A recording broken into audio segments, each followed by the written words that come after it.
Hey there! Welcome to a lesson with Artsy Rose. Today we're going to be learning about Frida Kahlo. She is a famous artist from Mexico. So we're going to do an I draw, you draw. So you're going to want to grab a pencil and probably an eraser just in case. Maybe a Sharpie if you want to. And I will be using a Sharpie so that way you can see what I'm drawing. Then, of course, you'll want something to color with or paint with. Could be crayons, markers, color pencils, could even be watercolors or acrylics.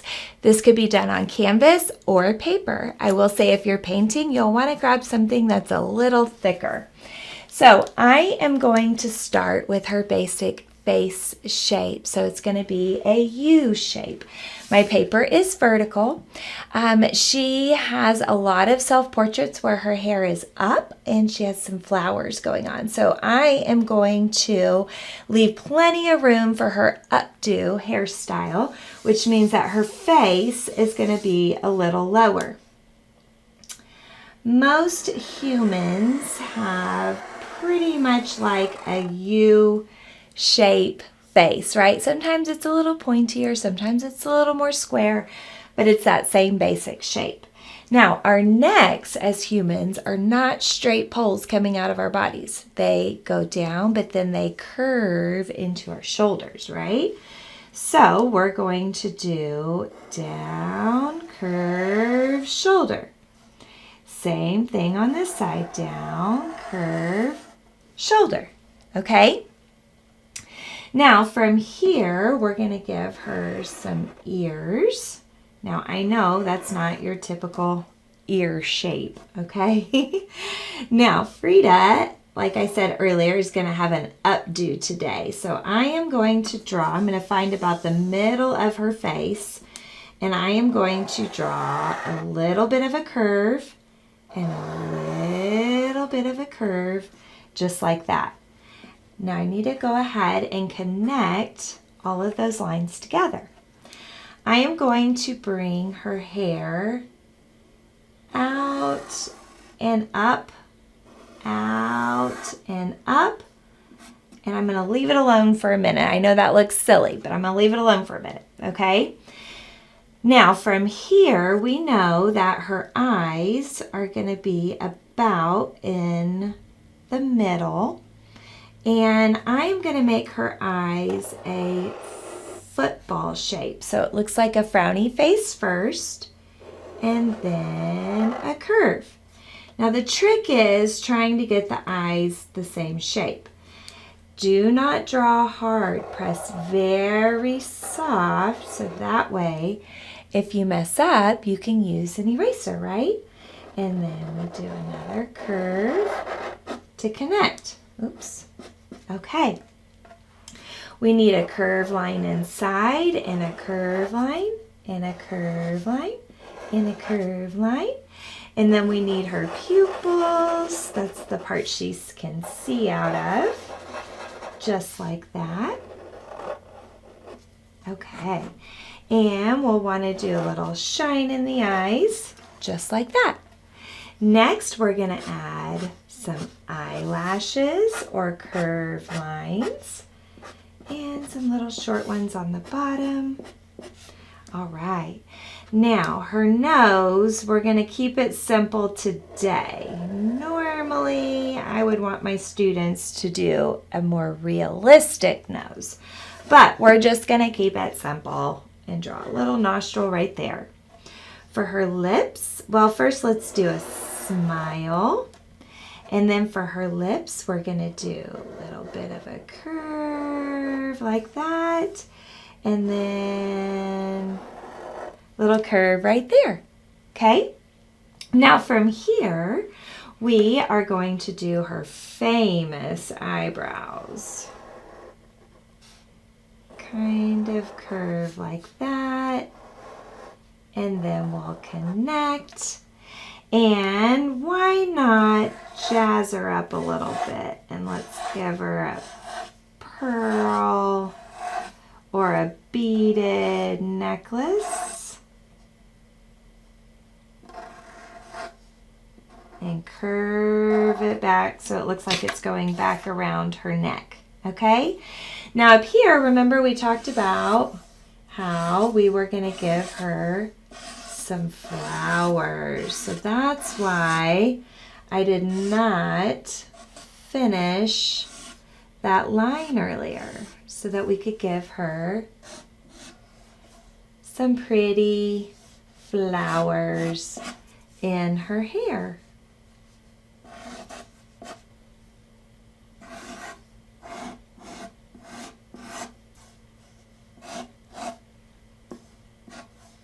All right, so there is kind of a rough little sketch or drawing of Frida Kahlo, okay? Now, Frida, like I was saying, is from Mexico, but a little fun fact about her is that her parents were actually German. Now, if you wanted to, after you draw with pencil, you can go back with Sharpie and trace your lines and then use crayons or colored pencils to color her in, or paint like we had talked about. Now, if you wanted to, you could also use some oil pastels to color her in, or you could do a combination. You could do a multimedia piece, a little of this supply, a little of that supply. Now, my guess is she had a beautiful kind of creamy skin. So I'm going to color very soft with brown first, just super duper duper soft, kind of get that colored in very, very gently with the brown oil pastel. Now the reason I am coloring so gentle right now is because I'm going to want to go over this with a white to kind of make her skin look creamy, right? Color in this ear over here. Now when Frida was little, she was diagnosed with polio, which is a disease that some people back then had. Nowadays we don't, not really. And anyway, she found ways to kind of overcome it and went on to go to college, and she wanted to be a doctor when she grew up, so she was in school to be a doctor. And she went on a trip and was on a bus and was in a very, very bad bus accident. Very bad. Most people actually died that were in the accident, which is super sad. But somehow she was able to make it through, and she had to have lots and lots of surgeries to repair all of her broken bones and an injured body that she had during the accident. And so while she was recovering from all of these surgeries, she went back to something that she really enjoyed as a kid, which was creating art. So right now I am going over my brown with white oil pastel this time, or if you have peach, that would even be better. And so I am using a lot of muscle right now and kind of making big circles or big ovals as I color in hopes to sort of blend this around. Just like that. And just really, really use your muscles and really work it out. You didn't know you were getting a workout today. So, cross that off your checklist, right? Get a little arm workout. Getting her all colored in. I'm trying really hard to stay in the lines. There we go. Work, work, work, work, work that white pastel. Kind of smear those colors around on the paper by coloring in big old circles. There we go. Now, Frida, like I said, she had to have so many surgeries over time to repair her body, and but she created art while she was healing. And at one point, she had all of her art on display and was having a big opening, and wound up in the hospital again from some complications. And so she did not want to miss her opening, so she actually rode in an ambulance to get to her grand opening of one of her art shows, which is kind of cool, kind of brave, and maybe a little risky, or a lot risky. But as soon as the grand opening show was over and she made her appearance, she went back to the hospital to finish another recovery. So that's a little fun fact that I didn't know about her until I was doing some research. Something else is she married another artist, so somebody that was really into art like she was. There we go. I am making a big circle with some pink and giving her a little bit of blush. Why not, right? I chose to do pink instead of red because I did not want it to be super obvious. I don't want her to look like a clown, right? All right. There we go. There, she's got some little blushy cheeks. Now for her lips, I do want her lips to be kind of bold. So I am going to color those red first.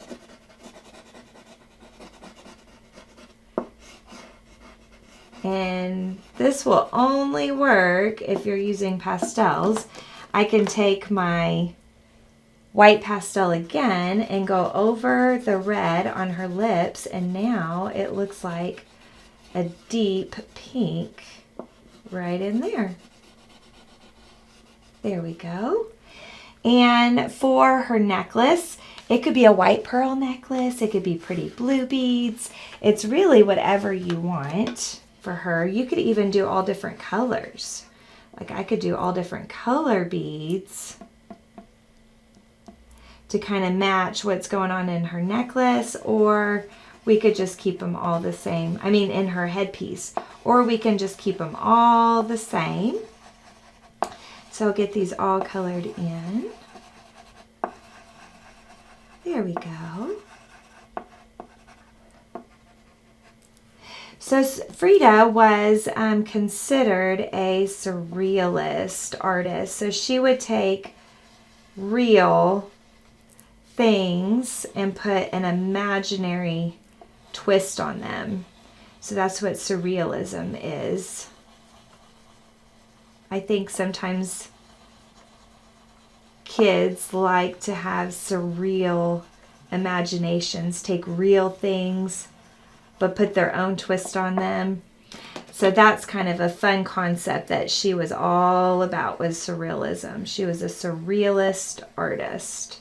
So I'm going back on top with red again, just to kind of brighten these up, just make them really bold.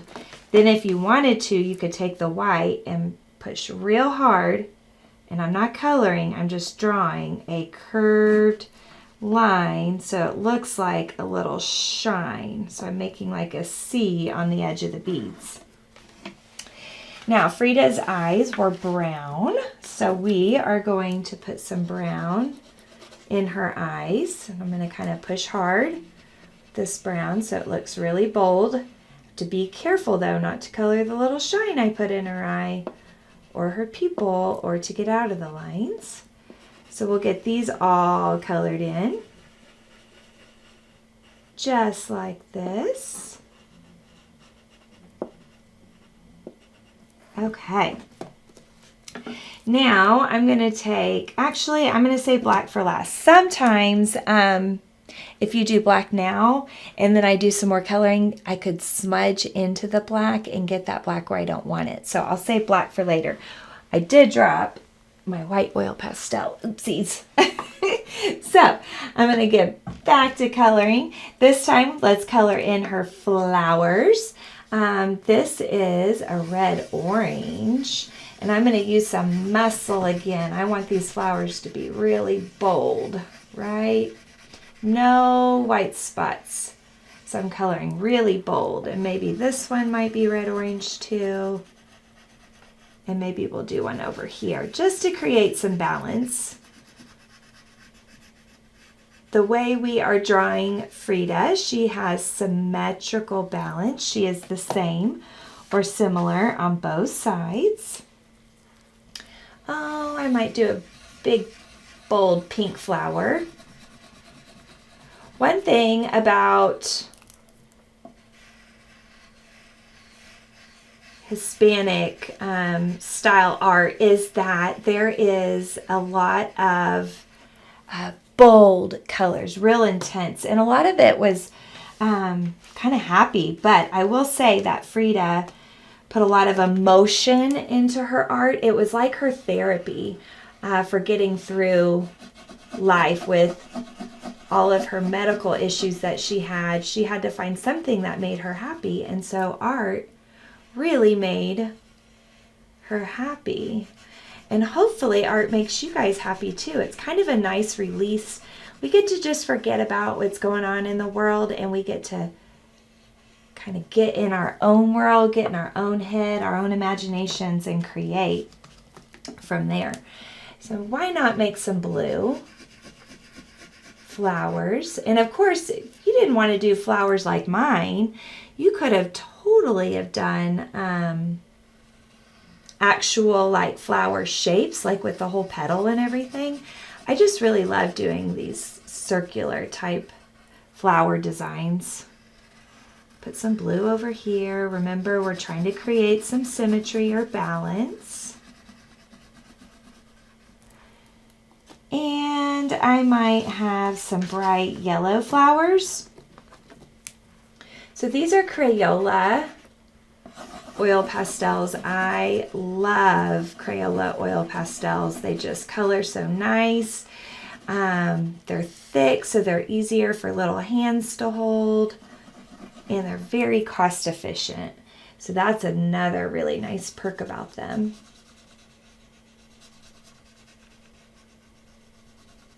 There we go. And, we need something. What do we need? We need, how about some turquoise? Even though we did blue, we could do some turquoise. And I'm going to push a little bit softer with the turquoise so I can go on top with some white. And then that way it won't look so close to the blue. It'll be softer. So go on top with the white, just like that. Anytime you want a color to look softer, you can color softly with that color and go on top with the white oil pastel, which is pretty awesome. On my leaves, I'm going to make the left side of my leaves light green. And then I will make the right side of the leaves dark green. And that adds kind of a cool little effect to our artwork. If we can do different values of a color, it makes our art look more interesting. There we go. Now if your oil pastels get real smudgy, you can take a paper towel and just rub the tip of the oil pastel on the paper towel, and that'll clean it right up. Now just for fun, I could totally take other colors, like on top of my purple, I could take blue and do like a spiral, or like a curve, lines like that. On top of the pink, I could do red, so I could do like curve lines, kind of like this. And it creates a little bit of flower effect, right? I'm just making some curve lines that just go all around. I'm going to try the red. You can kind of see it on the orange. I'll show you a close-up here in just a minute so you can really see what that looks like. Ooh, what's going to show up on the blue? Maybe this indigo color? Kind of does, right? Like a purpley. There we go. I could use that on the turquoise too. So essentially those are just like little spirals. I could do orange on top of the yellow, sort of like a marigold. Marigolds are flowers that are used in a lot of Hispanic things, such as Dia de los Muertos. There we go. And little flower headbands like this are used during Dia de los Muertos, Day of the Dead. So now that I have all of that colored, now I can go into my black. Oh, that's not black. Gotta double check your work, peeps. Okay, so I can get in her eyebrows and get those colored in. And her hair.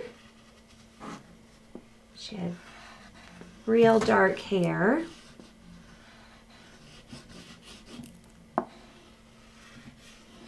There we go. Get all up in here. Now the black is super obvious when you miss spots, so take your time, use some muscle. You may have to kind of go over it twice just so it looks really bold. There we go.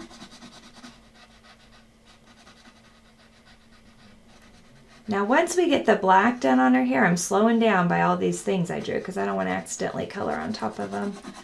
Be sad if I messed up her headpiece. Okay, once we get all the black done, if you wanted to, you could do like some brown in there too, and then it would just look like really, really dark brown hair. There we go. So I got the black. I'm going to set that aside just for a minute because I do need to get it back out again. And I'm going to use some brown. And I'm going to follow the curve of her hair back up to the center. And then from the center, we'll go back down again.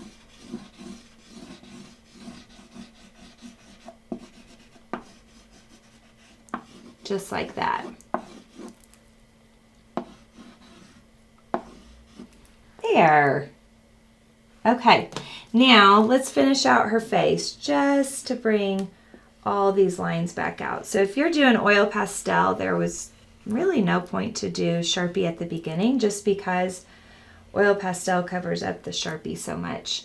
But if you're using crayon or marker to color her in, then the Sharpie outline looks really nice. And I will say I think it looks good if you use crayon to color skin. You can get a more even tone and it looks less streaky. And then you could use markers for everything else. Or you could even use colored pencils. There we go. Now, one thing about oil pastels is you have to be careful not to drag your hand through it. So I'm trying to keep the edge of my hand off the paper. And I know a lot of times when we draw, we lay our hand on the edge of the paper, but we don't want to do that because oil pastel does smear really bad, which is a great thing when you're trying to blend, but it's not a great thing when you're creating art. Now, had I smudged a little bit in my background, you could take like a big eraser, like a big pink eraser, and you could get rid of any smudgies that you might have in your background with that eraser. And they may not go completely away, but they'll go away enough. Oh, I didn't outline this eye. There we go. Get that eye outlined. Now for the background, you could really do anything you wanted to. You could be super colorful. You could keep it really calm. Just do like one color in the background, or even do one color that starts out dark and it gets lighter, lighter, lighter, lighter, lighter as it goes down. So it's up to you. But this, my friends, is my Frida Khalo. And I hope that you enjoyed our lesson today. Please don't leave white space in your background. Please get your background colored. But I hope that you enjoyed this, and I will be doing some more projects on famous artists. But I hope that you'll tune in with us again, and make sure and tag at Artsy Rose Academy in any of your finished products because I would love to see them. Hope you have a great day. Thanks.